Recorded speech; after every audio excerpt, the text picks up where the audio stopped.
Hello and welcome to Mythmakers. Mythmakers is the podcast for fantasy fans and fantasy creatives, brought to you by the Oxford Centre for Fantasy. My name is Julia Golding, and today I am joined by my good friend Jacob Rennaker, who is sitting over in the US, and we're going to be discussing today a collection of stories by Tolkien, which has been given the name Tales from the Perilous Realm. Now, perhaps we should first of all start by saying what these tales are and why they are called that. So, Jacob, do you want to kick off by giving us a list of the main contents of this particular collection? Right. Yeah, thanks. So like Julie mentioned, there's actually we have two different versions of this book. One that was 1997, and that's the version. So all the titles there that we have there are the Farmer Giles of Ham. Yep. So a short story, Adventures of Tom Bombadil, which is a collection of poetry, and we're talking about each of these later. Smith of Wootton Major, another short story, and then Leaf by Niggle, which is they're all essentially short pieces put together. The later version, 2008, the expanded version, adds Roverandom, which is another kind of short story novella, kind of a children's story. And there's also, So I think in the appendix, essentially the difference. they have, because you must have an appendix if it's Tolkien. I think they also put the essay on fairy stories. Yes. And there's an introduction by the Tolkien scholar Tom Shippey, just to add yet more delight. Now, I will just first of all say, hands up, I have not got a copy like this because I had all of these books in the old collections because I did most of my Tolkien buying before 1997, which shows you how old I am. So when I sort of came back to being interested in Tolkien after having years of other careers, really, other kinds of thoughts, I suddenly thought, well, have I missed something? What is this Perilous Realm? Was there a whole wonderful open door into Tolkien world that I did not go through? So have I missed something, or is it just It's repackaging and just giving you more opportunities to purchase books that carry Tolkien's name on the cover. Okay, there is a bit more to it than that. I would say, probably thinking about it, there may be a Tolkien quote about perilous realms, but what it immediately reminds me of is the wonderful line by Keats in, I think it's Ode to the Nightingale, about the casement opening onto fairyland forlorn. Perilous, there's a word perilous comes in there, and it seems quite a Keatsian idea, a perilous realm. Yeah, I know in the 2008 version, which is the version that I have, it's kind of a inscription in the front is a segment from On Fairy Stories, which is in the appendix of that version. Yeah, so it is Tolkienian in the sense, that it's taken again like a loosely governing theme for these shorter works that have appeared in disparate places prior to 97 and with Roverandom prior to 2008. Yeah. Keats isn't a bad shout though, because there are Keatsian touches in these books, with the sort of medievalism of them. And his poem is one of the most famous of the sort of world, portal fantasy images that made it into classic poetry. Anyway, just defending myself there. Okay, right. Let's go for it. Let's first of all, I think when these were written is also interesting. So if I just go through that, we'll take the sort of version of this, which is the 1997 version. So what we have here are some works which come from the 1920s, 30s. They are coming out of the Tolkien nursery, the telling of tales to the children. He's also working on The Hobbit, so there are more Hobbitish touches in them.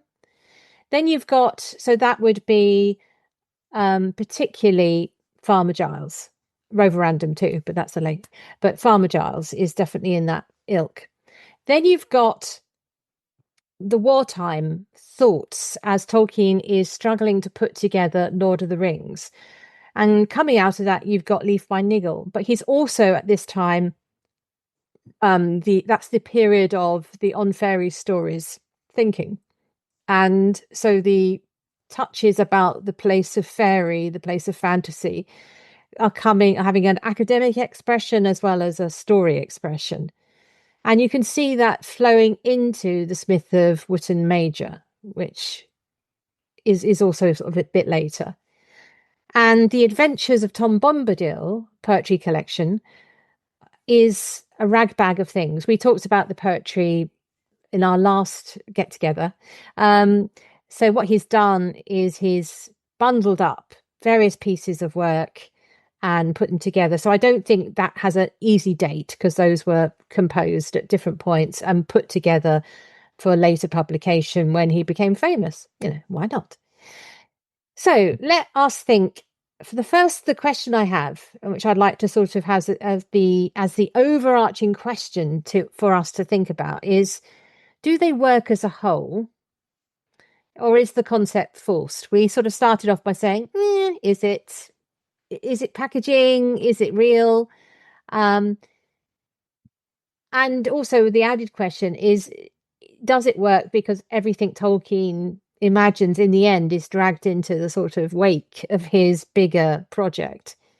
So let's first of all start off with Farmer Giles and its relationship to Perilous Realms. I think this one feels the most unlike, because it is comic. It's a spoof.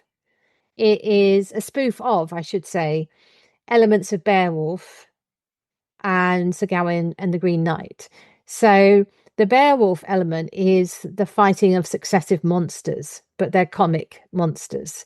And the way they are fought is comic. It's not the daring do of Beowulf. And the Sir Gawain spoofs, I think, are the court and the Farmer Giles, like being the knight, and then the king, who turns out to be not very impressive at all. So you can see how his academic work is feeding into this story. But it's also notable in being very specific as to where it is. You may not get this as somebody not living in Oxford, but the places he's mentioning, Tame, Otmore, are my local towns. Well, Otmore's a bird sanctuary, actually, not a town. And Tame is just over there, not very far away, like a little market town. Really little dots on the map. And so if you're thinking of Oxford, you'll look at a map and look to the eastern side heading south, following the line of the Thames down towards London. So Oxford doesn't really get a mention, does it? I don't think. He's talking about an area which, if he went from his house in Northmoor Road, driving his car very badly, apparently, with his kids all sort of clinging on for dear life, that would be an easy place to go. And the story for Farmer Giles, in typical Tolkien fashion, starts with names. We know that he said he wrote Lord of the Rings to the whole of the Legendarium to create a world in which they could say the Elvish greeting that I won't massacre by trying to say it. So it's not unexpected that a short story has the same root. And the particular place that he was fascinated by is a little village called Worminghall. And he took the name Worm, which is an old word for, a dragon. And it started as a story to explain why that was named that. And there's jokes about Tame and all sorts of other very in-local jokes. So whereas the Shire and floats above possibly Warwickshire, possibly not, it's not located clearly. Farmer Giles definitely has its muddy boots in the agricultural land of Oxfordshire. Yeah, Farmer Giles is really interesting. It's like you said, like it is, tonally different in that it's a kind of a comic piece. And yeah, it's Genesis as a story for his children. I think Tom Shippey mentions that that he allegedly started telling this story to his children while they were like hiding under a bridge during a rainstorm. And so that's part of why you have the dragon hiding under a bridge and popping up there. But it's just, clearly meant to entertain children, but then he kind of, he was having fun. He was clearly having fun with Mm. this piece, especially with, his introduction where it's claimed that this is being translated from the Latin, and so he's kind of providing this kind of a spoof on academic commentaries on ancient works. So he's doing things on a few different levels. I'm sure his kids wouldn't have. He didn't have that portion when he's telling the story to his children. So there's like I think the genesis of the story itself, and then he's taking this idea and then layering in these kind of academic in jokes with philology and even just like the critical method of approaching ancient tales. And so yeah, it's interesting in that you have both this child's tale and a kind of like academic critical apparatus that's meant to be examining this children's tale, which is really complex and really fun. So it isn't quite Shire. You do have like with Farmer Giles, you do have someone who is an ordinary person who's very comfortable in their life. And they have an adventure kind of thrust upon them in this giant, stumbling into his yard and him accidentally conquering this giant, unintentionally conquering this giant, and then kind of getting caught and rolled up into this larger world of monsters. So you do have kind of hints of, a Bilbo Baggins kind of story there, as well as an element of this sword that is of ancient lineage that can sense dragons, right? When dragons are coming. And so you do have kind of hints of sting, a weapon of great renown, and incredible abilities in the hand of kind of a bumbling, uh, untrained, unsuspecting, reluctant hero type character. So you see some of the similar notes of the Hobbit kind of in there, but it is, yeah. But you're absolutely right that it is more the purpose seems to be satire or comedy, and maybe a little bit of the satire coming in on the scholarly commentary that he's kind of adding to it afterwards. So yeah, really, really interesting piece. Unsurprising that it wasn't seen by the publishers as something to hold up alongside The Hobbit as, kind of like a worthy successor. But it's a very entertaining piece nonetheless, where you see Tolkien kind of stretching his philological muscles, and he's engaging in this project that he dances in and out of with the building of the Legendarium, which is coming up with reasons, stories behind why something is called the way it is, right? So what are all these, fairy tales that we hear? He's presuming that they might be garbled versions of some ancient, more pristine, more robust story. And so in this sense, he's providing this kind of robust backstory for a city like, Worminghall. And he's doing that with other elements in the early, legendarium, what kind of becomes the Silmarillion with some of those stories. So this is clearly an exercise that he's constantly kind of mulling over in his mind. What do we have now in front of us, and what possibly could have resulted in this strange name, this strange tradition, this fantastic tale? What's the root? What's the genesis for this? And trying to kind of like get as far back into that as he could. I think in a way it resembles more closely other children's, well, it's not really a children's tale, but other tales that were told for children at the time. Something like Kenneth Grahame's The Reluctant Dragon. Now, Kenneth Grahame, more famous for obviously Wind in the Willows, but he writes quite a charming tale called The Reluctant Dragon, which has actually more of a child focus. The thing about Farmer Giles is it's another of Tolkien's middle-aged heroes. So that's where it is in the line of The Hobbit. But it does feel more like the folktale retellings of that kind of thing that was going on in the early 20th century children's literature. And I think it's quite interesting to think, well, why does The Hobbit not feel like this? And I think in a way he jettisons the more mannered, more perhaps not quite as funny as he would like it to be stuff. There are some names, for example, which would go down like a lead balloon in a world where people, it as C.S. Lewis told Tolkien not to do so much Hobbit talk, and I think there's an element of that. There's a bit too much being happy with your own cleverness in this tale. So it always seems to have one eye on the adult audience as opposed to entertaining the child audience. Though one suspects the children in the Tolkien nursery would have got the jokes because they were all very clever. So it may have worked for the home audience, but for a general audience, I think it might be a little bit, a little bit too Donish, if I'm allowed that term. But still, great fun and also surprisingly anarchic. Remember, Tolkien said he likes anarchy. Basically, the big king. So don't think Aragorn.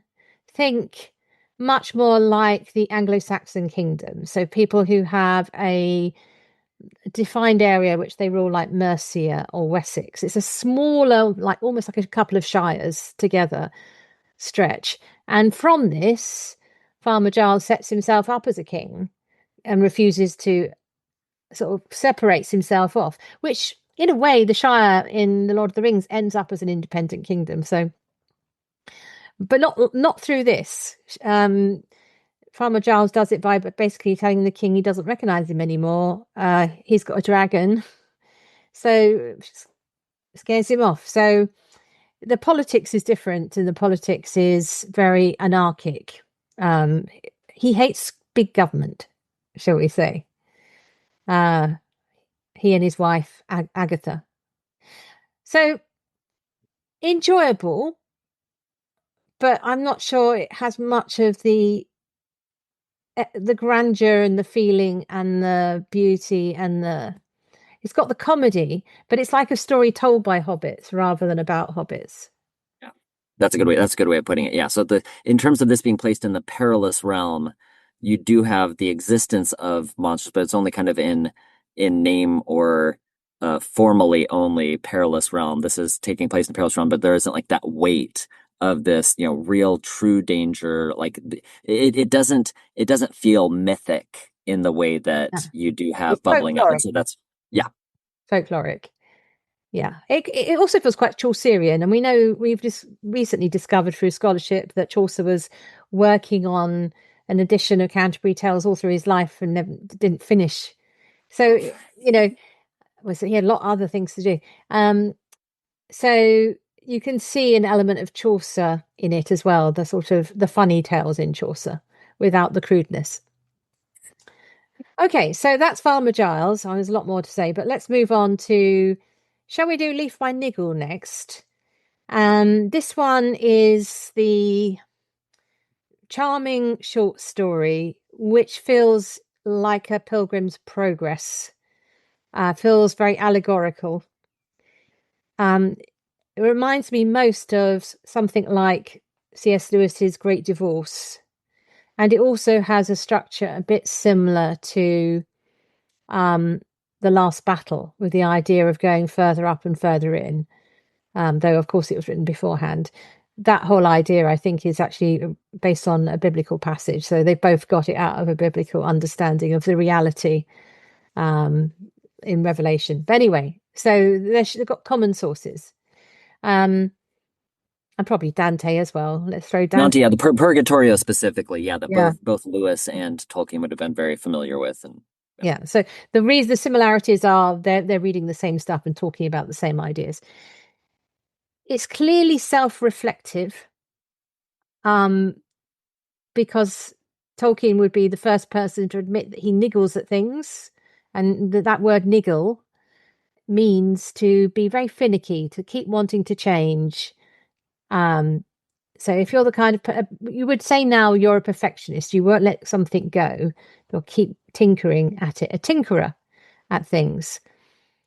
And the story is an extended reflection on the use of creativity. What value does it have in society, particularly in the case of Niggle, something which is fantastical. So if we're thinking about Tolkien working on just well on fairy stories has a very strong defense of the role of fairy stories in culture and in creativity. So this is like the uh, his way of exploring that in a fictional form. And so to be read alongside his essay makes perfect sense. So I can see why they've added that in the later edition. How do you respond to The Leaf by Niggle? What's your feelings about it? Yeah, it's one of my favorites of Tolkien. And like you said, this kind of reflection on a creative life and the frustrations, but then potential joys of creativity, or the reason why some people feel compelled, called to, or compelled to write, to create in different ways. So the fact that this story is kind of coming from what he says is a dream that he had sometime, between 1939 1942. This is again, he's finished Hobbit. He's working on Lord of the Rings at this time, and it seems like an anxiety dream, right? He says that in this story he's completed just a normal person who just likes nibbling, likes leaves. He likes leaves. He's done a leaf that he thinks he's done it pretty well, and now he's trying a tree, and this tree has just kind of exploded into this massive project that's taking way too much time. And he's finding, discovering all these different things about this tree and the land behind it. And he's afraid that he's not going to finish it, right? There's no way that he could get to all of this. So you kind of see that those anxieties in Tolkien is taking so long for him, revision after revision for Lord of the Rings. He's afraid that all of this work that he's done, including the Legendarium work, which is kind of this land in the background behind this tree that he's creating, this wider world, that he's afraid that he's not going to capture it. There's no way he can capture any of that. But he still does it. He still like feels compelled to do this because he loves it. And he sees it's worth doing. So as somebody, as a creative, it's something that resonates with, like the demands of the everyday. He's constantly interrupted by his neighbor, Parish, or it's seen as an interruption by him at the time. And for me, as we're looking at this as kind of like a creative allegory, in the story, he starts out, he's painting, he wants just to focus on this, and his neighbor keeps interrupting him, needs his help for his house, for his wife. And then ultimately, Niggle catches cold and dies, is sent to a workhouse, sent on a journey, goes to a workhouse, and then ends up in this, after the workhouse, which is kind of this analogy for kind of a purgatory, presumably, then ends up in this kind of like wide open, beautiful outdoor space where he ultimately finds this tree that he was working on, that he was painting, and finds it made real in this other world. And then his former nuisance of a neighbor, Parish, by name, ends up here and helping him, and together they work on cultivating this tree together. And so what it does for me, I think right now in my most recent rereading of it, is kind of reflecting on the solitude of a writer's life, right? A creator who is kind of working in isolation, the necessity of not just being stuck in your own hole, but in engaging with the wider world. That the people in our lives, circumstances that arrive, are valuable and essential to creating any meaningful work of art. There's it's a corrective for that self-referential life sometimes, that it's easy to can be easy to get caught up in as a writer, creating worlds in your own head. The need of balancing art with the necessities of living in a community in which we all exist, whether we like to or not. So for me, the kind of most recently in this most recent rereading, that was kind of something that's kind of a call a call to me as a creative to not see children, wives, neighbors as interruptions and frustrating, what the important work that I feel like I'm doing, but that is kind of an invitation to collaborate in life in general, and that in my interaction with these presumed interruptions from my quote great work, whatever it is at the time that I'm doing, that the invitation to bring into my life, people other than myself, and that they are actually aiding me in making my work even better by participating in their lives. So this is something that I think is a very beautiful message about the artistic endeavor and the need for maintaining a sense of community and connection to other people in the artistic life. So that just kind of an anecdotal Yeah.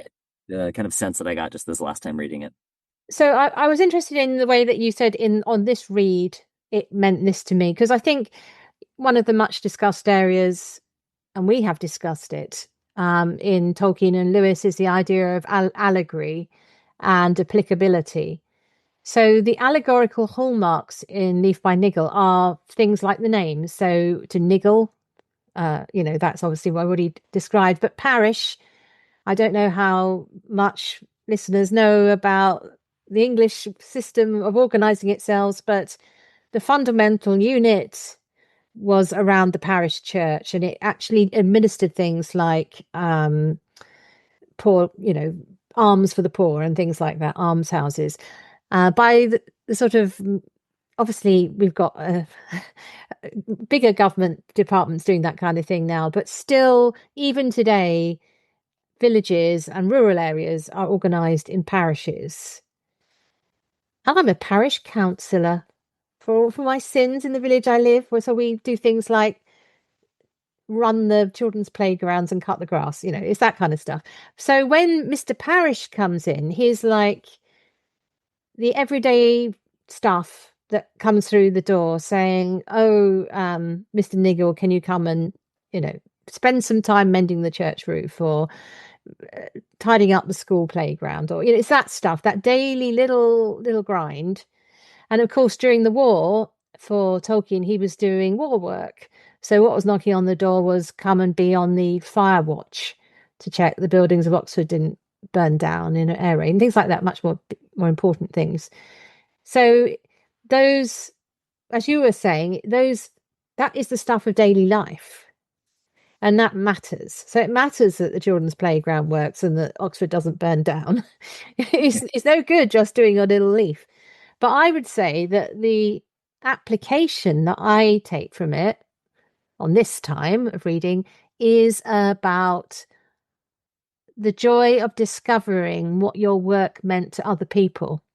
Because that's where it goes. It opens out. He discovers, even though he thought he created nothing of any value whatsoever, it's a very healthy place for people to find respite and rest in. And isn't that true about Tolkien?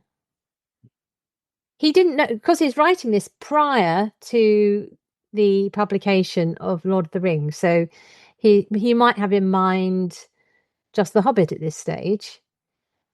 But certainly Niggle's prophecy, some prophetic projection of what the value of his work is wonderful. It's very meta, that thing where actually the description of the joy that many people find in Lord of the Rings is captured in Leaf by Niggle. A lovely story, hovering on the allegorical, applicable, dances on that boundary very happily, in a similar way that some of C.S. Lewis's works do. Okay, so moving on. Perhaps we should do The Smith of Wootton Major and leave Tom Bombadil to the end. Sorry, Tom. Smith of Wootton Major, I think, is more of a fairy tale. And it is musing on the place of fairy and folk traditions and the idea of passing that on. So it's about a mysterious star that is baked in a cake by a mysterious chef. And some people say it's up to no good. There's a man called Noakes in the village who says it's not worth anything. But this star that goes to a child gives him the right or the ability to pass and explore the world of fairy. And then there's a whole sort of passage of adventures in that world. And when he comes back, he bakes it again and passes it on to another child who happens to be the grandson of Noakes, the person who doesn't like the whole kind of world of fantasy. So again, it's a sort of medieval world, but it isn't rooted in the same way with the same sort of jokiness of Farmer Giles of Ham. So I find it a more atmospheric tale, I think. Uh, I prefer it, but just a matter of taste. So what do you think about it? Yeah, this is again like Smith of Wootton Major is what is one of my favorites. I say everything's one of my favorites, but really in the pantheon of works, especially like the short works, really Smith of Wootton Major and Leaf by Niggle are two that I keep Mm, finding myself coming back to yeah. repeatedly. That every time I revisit them, I'm getting something new and something different and something edifying in some way. And so it really, I think there are things that touch on myth, especially with Wootton Major. So with this one, yeah. So with Smith of Wootton Major, like you mentioned, the story of about this kind of fairy star being baked into a cake is it initially started as he was commissioned to write a preface to George MacDonald's book, fairy tale story for children, The Golden Key. And so it was in his writing this preface that he started the preface, and if you buy there's a small book version of just Smith of Wootton Major that includes the actual preface as he started it. So as you can see, like everything he's writing, he's writing this introduction to the Golden Key, but then he says within this introduction, he kind of says like, I want to go give you a parable about kind of like what telling fairy stories is like. And so once he starts this creating this little story, and as with Tolkien, like anytime he starts creating anything story like, it then all of a sudden just like reaches out tendrils, and he kind of automatically starts spinning off into, okay, who are these characters? Where did they come from? Who are their parents? What was the history of the city for the past 100 or 200 years? So he actually has chronologies of, this family relationships in this town of Wootton Major, Wootton Minor. So this man, his, his creative impulse and world building, like knows no bounds. Asked to write a simple, introduction to somebody else's work, ends up spinning off into this like powerful novella, about the effects that fairy have on individuals who go there and the difficulty of expressing that to other people. And so for me, it's this, yeah, it's this wonderful tale. And this is an excellent companion piece to On Fairy Stories, because what he describes there in his this lecture on fairy stories, is, he outlines, okay, here's where fairy stories kind of are coming from, here's how they're functioning, here's their effect. And so rather than just have this kind of like academic analysis, which is what the On Fairy Stories does, and I think rather well, is here's him doing that. Okay, now here's what a story like that looks like. And so he's invoking these different principles that he had been processing earlier. This is the last published work that Tolkien writes. This is the last fully finished work that he has. And so this is kind of being written later in his life as he's had time to kind of sit with this idea of myth, and the realm of fairy and his own experience, and kind of feeling that he's touched that as he has been writing and developing these different stories in the world of Middle Earth. And so, yeah, it is a more mature story, and very, I think, yeah, there's a weight to it, Mm. that you don't have in some of these other stories. But it's beautiful as kind of a standalone piece on what it's like to experience fairy, and how other people might react to that who don't quite share the same perspective or have the same sensibilities. So yeah, it touches on a few different things that we've already touched upon in other works that we've discussed even here today. In that, where does something come from? So the Noakes, the fellow that you mentioned, Julia, who's this cook for the town, and there's this fairy star that he has that he can that he's given to use in this special cake that's baked every so often for the children of the town. And this chef, this cook, doesn't have a training in really background in cooking and baking. He just kind of is given the job and reluctantly, and he thinks like what he thinks children like are sugary, bright, gaudy cakes with lots of icing and maybe like We're not talking Disney, are we? right, right, which is possibly yes, a really good. Tolkien wasn't up on Disney, was he? He didn't. No, no, no, not at Or all. of And that so era, I think, right of that, not more yes, too yes, yes, expensive. that's good. Yeah, it's a good. So like yeah, so for his Snow White and the Seven Dwarfs to him is uh just A unspeakable, cake by heinous notes. crime.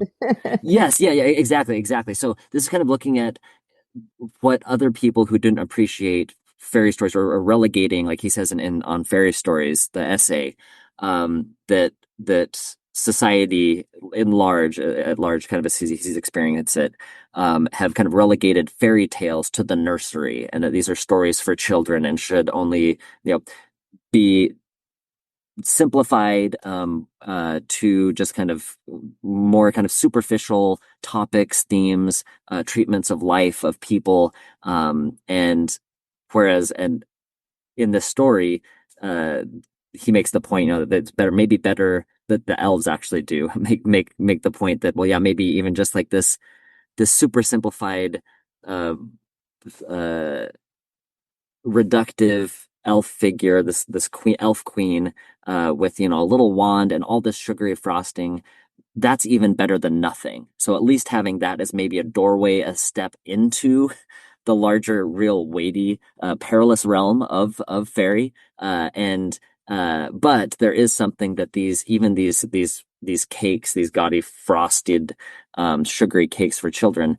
There's something that lies like behind them, and that is this realm. So fairy stories aren't just these simple stories that are told by children. Again, like I mentioned earlier, this is part of this larger project of like trying to recover. Okay, there's this nursery rhyme, there's this tale.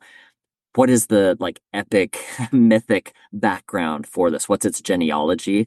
And Tolkien believing that even behind these sort of stories, seemingly silly fairy stories, there's something that's truly deep and meaningful in them that they're coming from, that is kind of tapping into. And that's what he's hoping to recover in his writings with Lord of the Rings, with the Silmarillion, and with Smith of Wood and Major. Yeah, I think it's also quite helpful. I'm sure many listeners who love Tolkien will see, as I do, those headlines from time to time where people suddenly say how much they think Lord of the Rings is a waste of time. So James Corden, the talk show host, British actor, he doesn't, he said that. I mean, he may be defining himself against Stephen Colbert, it was kind of, you like that stuff. And then there's another comedian who got headlines the other week saying, oh, Josh Widdicombe saying, what's all this about hobbits? And they are, to me, this story is the answer to them, is that they're not even trying to understand and appreciate. It doesn't, not everybody wants to eat cake. Mhm. So you can say that cake isn't for me. Fine, I'm going to have something else. But to actually say the cake you're eating is bad is Right. is a different thing. And so I find this story quite helpful as a way of framing what's wrong about the critics who dismiss something that many of us love as being fanciful or not real. So Yeah, or therefore not going to escapist. be escapist. I Yeah, mean, yeah, Tolkien's got all the answers in his essay. So right. yeah, I find it quite helpful thinking that. And I would say that in our collection of stories here, that this does actually qualify as a perilous realm. Yeah, And yeah. I've actually managed to put my finger on the Keats quote. It's perilous seas and fairy lands forlorn, which is the quote from Ode to a Nightingale. So that I knew there was a perilous in there somewhere.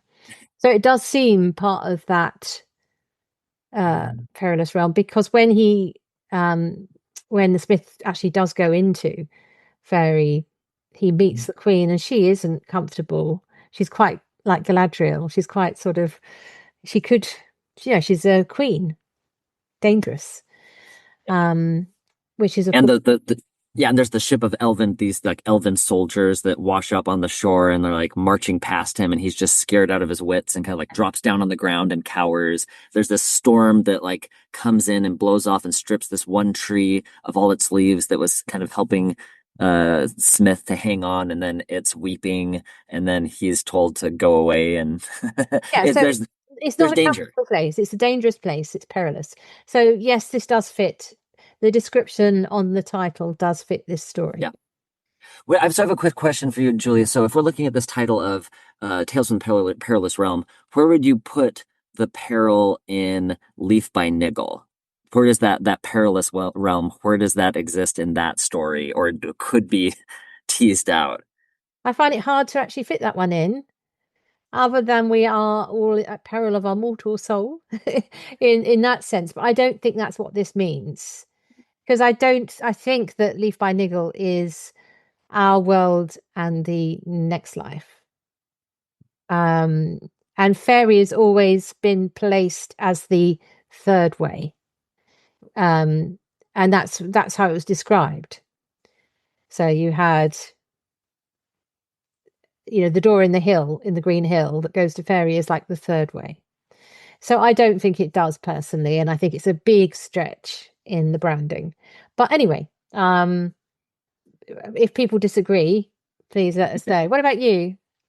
Yeah, I was just thinking that as we were talking about Smith of Witten Major, the most peril that you have is really the fact that he's going to die or he's going called on this journey, right? So this world becomes in some ways the perilous realm that he doesn't realize that he's in, but then the workhouse there is that doesn't seem to be peril. That's more of kind of a rehabilitation and Mm, working, and there's no real peril in the afterlife or the stage that he then moves on to. So the only peril that there seems to be in the story is in our world, which again, this is just based in a dream, and isn't perhaps meant to evoke fairy itself, but that's the closest that like peril that there really is him catching a cold, and then it developing and him dying as a result of that. But you're right, that doesn't quite fit the theme. But I do think it's interesting that the closest thing that kind of borders on perilous realm is like the world in which we live, and so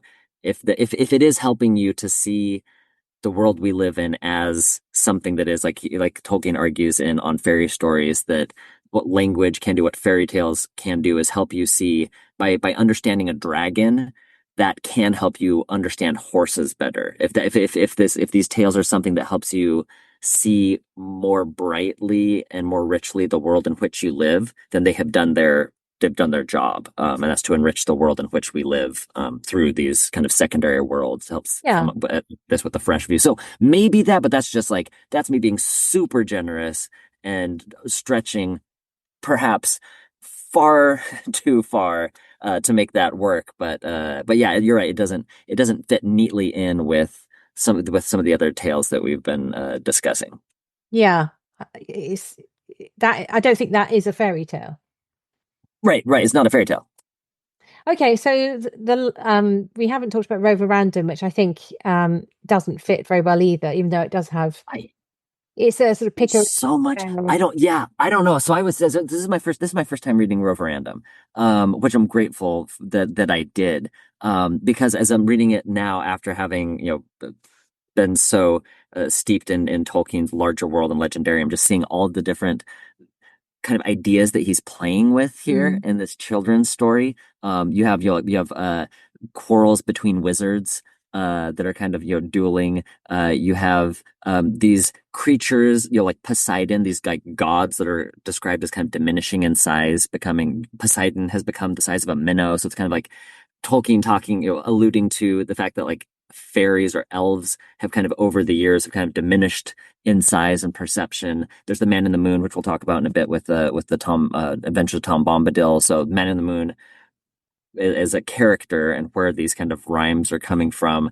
Dragons, massive spiders, some abandoned ideas about that Tolkien had with this land of lost play cottage lost play where children, this early idea that he has about children in their dreams kind of actually going to Valinor and existing there. Like you see children in some ways doing this here. You have Rover Random actually glimpsing the Elvenhome, essentially the mountains of Elvenhome. And so you see all these little kind of things, kind of cameos. It seems like now in retrospect that these are popping up. Although this was written earlier, where he's it's all part of the stew, his soup of story that he's kind of playing with these different ideas. And it's a fun, entertaining little tale. Nothing that's like really weighty or that I don't think many people probably go back to very often.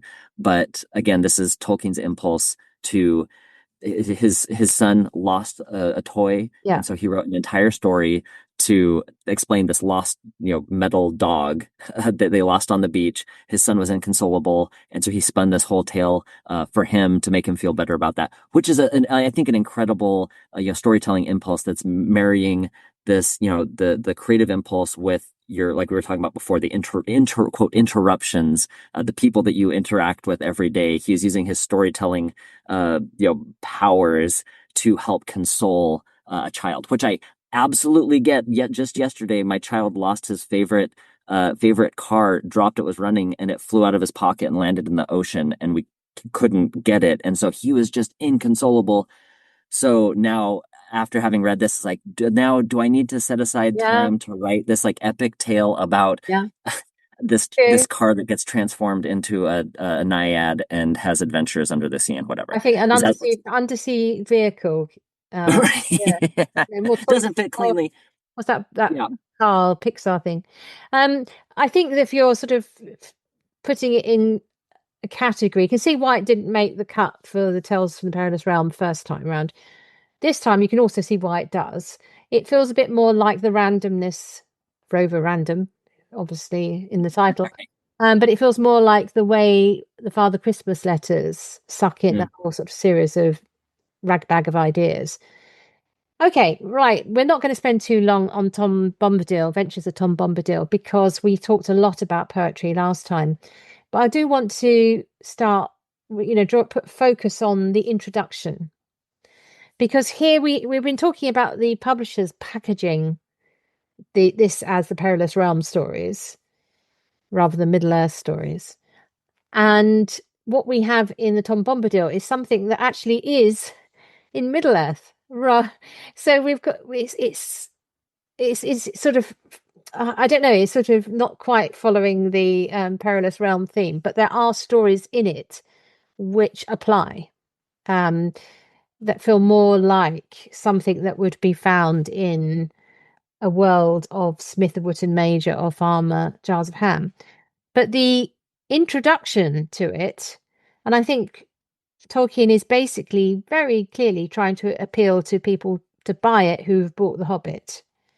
He dishes out the different poems, all written by him, and says they belong to, it's this pseudo scholarly thing, they belong to other hobbits.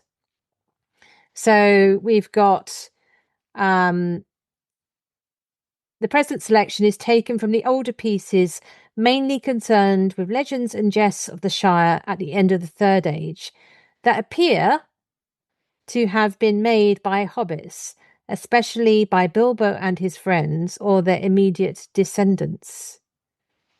And he goes down to say number 5 was made by Bilbo, number 7 by Sam Gamgee, and so on and so on. So he is trying to fold it very tightly within the Shire narrative. And as we saw when we looked at the scholarly edition of his poetry, what happened to these poems is they lost some of their outside references, things that put them in a world of everyday England, and they became more Shire-like to the final evolution as they were published. So, what do you make of the Adventures of Tom Bombadil as being part of Tales of the Perilous Realm? Yeah, this it's just yeah, not perilous because because several of the poems are that are jokes, are more in jest, kind of more like Farmer Giles of Ham, right? These weren't intentionally created as touching on Middle Earth. These were just earlier poems that he wrote and that he had a chance to, granted, he could revise and revisit them and polish them up for this publication, but it's not there. There isn't the sense of peril, even especially with the titular character, right? Tom Bombadil, when he's encountering Barrow Wights, it's largely, comical. You don't have any of the sense of dread that you have in Lord of the Rings, say. So there isn't that sense of this is a realm of real peril, and also wonder. You do get you get the wonder, but largely without the peril, I think, in this particular selection. The last poems have a change in tone. So whereas the Mhm. early ones are more like the songs that Frodo sings in Bree and the Oliphaunt and things like that, the Shadow Bride feels very, I'm sorry, I need to talk about Keats again. It's very La Belle Dame sans Merci, or Coleridge, Christabel. It's very much in that romantic era, but who they were strong pulse all the way through Victorian poetry into people like Walter de la Mare and all those other contemporary poets for Tolkien. And there's also the very fine poem The Hoard, which is about treasure and how it appears over time and the different people who own it and come to no good. So elves, dwarves, dragon, kings, and then an abandoned hoard that nobody looks after anymore.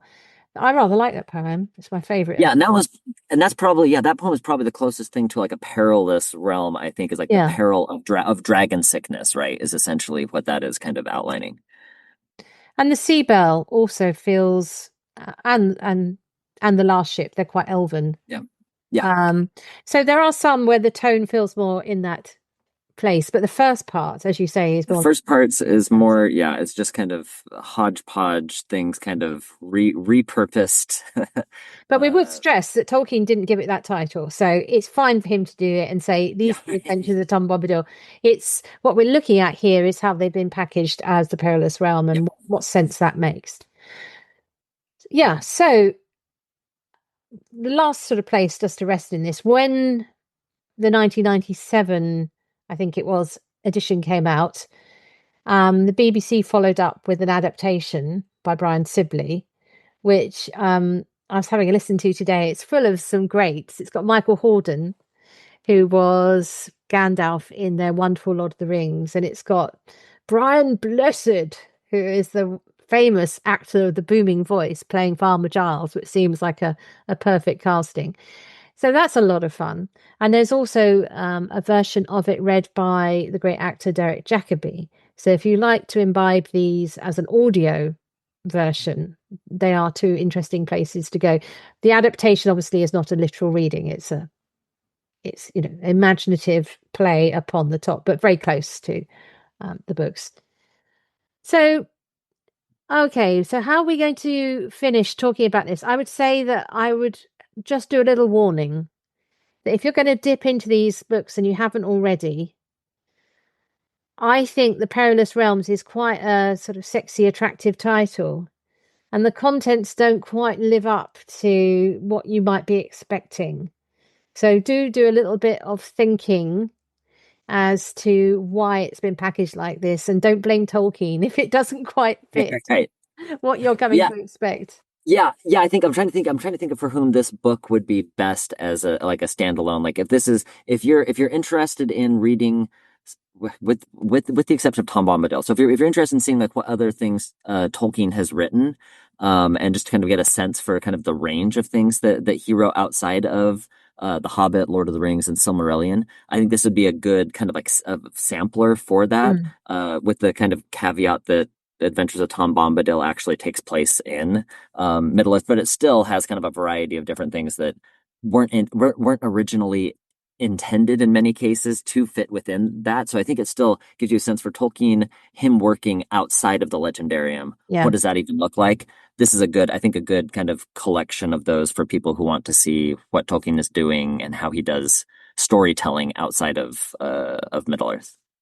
And if someone were just going to say, okay, I'll give it one, I'll go and read one of these, which one would you point them to? Oh, well, yeah. I didn't tell you I was going to put you on the spot. I think I would Yeah, I know. say, Yeah, I think Smith of Wootton Major. If you yeah, like, yeah. So if you like Lord of the Rings and like the way like Tolkien's like the mythic nature of Tolkien, this is where you're going to get that outside of Lord of the Rings. yeah. Probably best. I Yeah, if think you it's want a very Tolkien and his fine tone. devotional, It's a very yeah, fine yeah, and tone. if you like Lord of the Rings because it does something for you like devotionally or like personal applicability, then maybe Leaf by Niggle might be a good one for you for approaching it in that sense. But if you just want to see how Tolkien does other like children's stories or fantasy type stories from in a very particular way, then the other Farmer Giles and Rover Random kind of might scratch that itch, but probably mostly, yeah, I would say Smith of Wootton Major for the people that are probably coming to this, and then Leaf by Niggle as kind of a second maybe. Yeah, it's a softer landing, I think. Yeah. Yeah. Okay. So thank you for discussing those with me. And I did give you a little bit of warning Yes. that I was going to end up with one of my questions about where in all the fantasy realms that you can choose is the best place to find a perilous realm. It doesn't have to be any Inkling universe, it can Yeah. be anything. So did you have a Yeah. chance to come up with one? Yes, yeah. The first thing, just instantly, and still my final answer is going to be Susanna Clark's Jonathan Strange and Mr. Norrell. So like that world, like that, her, uh, you know, fairy, elven home, like the elf land, the realm of fairy, like that is truly perilous in the same way that it's there's whimsy and wonder, but also terrible peril, and things that happen when you touch on that and bring that back into the world with you. I think it's for me, I think that hits the right note of a perilous realm with fairy in particular, that it just captures it so well for me. Oh, that's a good answer. My first thought went way back. I was thinking of the Odyssey. I happened to Mm. see it's a return with Rafe Fiennes, which I happened to see on a plane. So not, Oh, nice. but it's a really interesting, good film. But it made me think of that journey home is full of perils. So the Mediterranean, post Troy. But I also thought that, as I've mentioned Keats a couple of times, and because his lingo, his language is about perilous seas and fairy lands forlorn, that actually his wonderful collections of short verse fairy tales, Lamia, I've already mentioned the Belle Dame sans Merci, that I think they are perilous realms.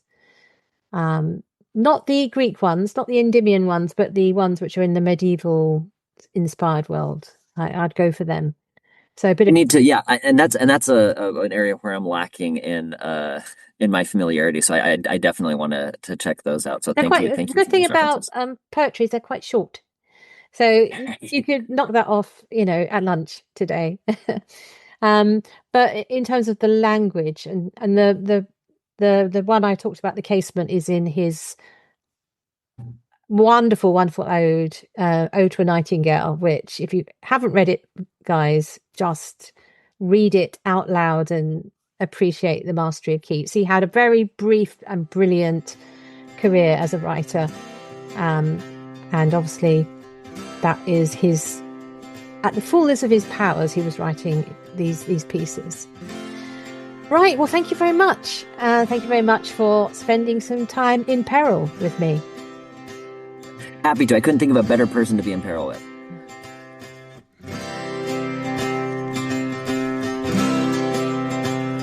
Thanks for listening to Mythmakers Podcast, brought to you by the Oxford Centre for Fantasy. Visit oxfordcenterforfantasy.org to join in the fun. Find out about our online courses, in-person stays in Oxford, plus visit our shop for great gifts. Tell a friend and subscribe wherever you find your favorite podcasts worldwide.